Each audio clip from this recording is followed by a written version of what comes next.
when Sikukuni had got into power. I forget how. Anyhow, I was there. I had heard that the Padipi people had brought down an enormous quantity of ivory from the interior, and so I started with a wagon load of goods and came straight away from Middelburg to try and trade some of it.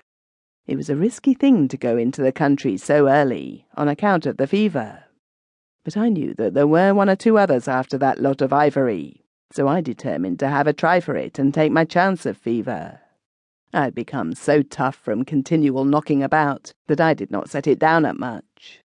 Well, I got on all right for a while.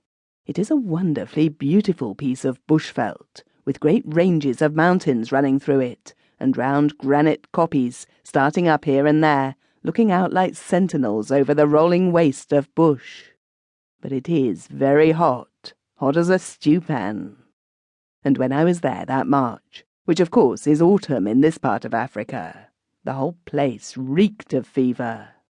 Every morning as I trekked along down by the Oliphant River, I used to creep from the wagon at dawn and look out. But there was no river to be seen, only a long line of billows of what looked like the finest cotton wool, tossed up lightly with a pitchfork.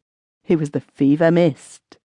Out from among the scrub, too, came little spirals of vapour, as though there were hundreds of tiny fires alight in it, reek rising from thousands of tons of rotting vegetation.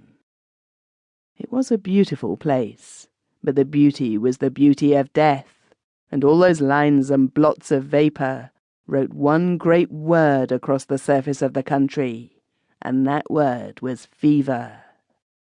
It was a dreadful year of illness, that. I came, I remember, to one little kraal of knobnoses, and went up to it to see if I could get some maas, curdled buttermilk, and a few mealies. As I got near, I was struck with the silence of the place. No children began to chatter, and no dogs barked.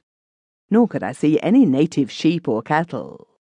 The place, though it had evidently been recently inhabited, was as still as the bush round it, and some guinea fowl got up out of the prickly pear bushes right at the kraal gate.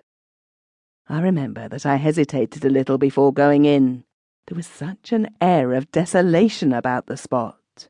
Nature never looks desolate when man has not yet laid his hand upon her breast. She is only lovely. But when man has been and has passed away, then she looks desolate.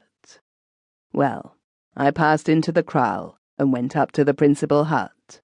In front of the hut was something with an old sheepskin kaross, rug, thrown over it. I stooped down and drew off the rug, and then shrank back amazed, for under it was the body of a young woman recently dead. For a moment I thought of turning back, but my curiosity overcame me. So going past the dead woman, I went down on my hands and knees and crept into the hut. It was so dark that I could not see anything, though I could smell a great deal. So I lit a match.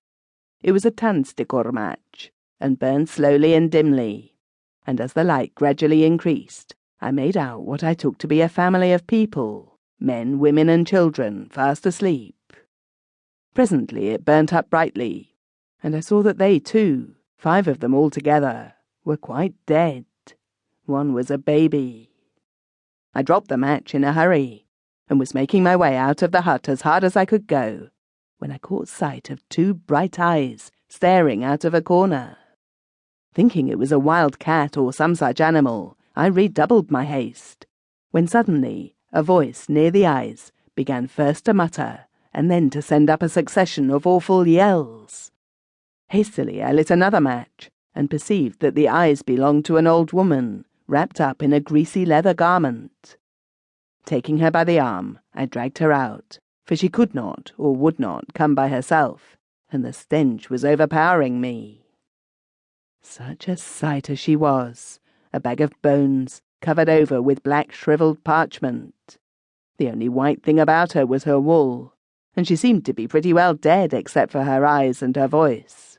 She thought I was a devil come to take her, and that is why she yelled so.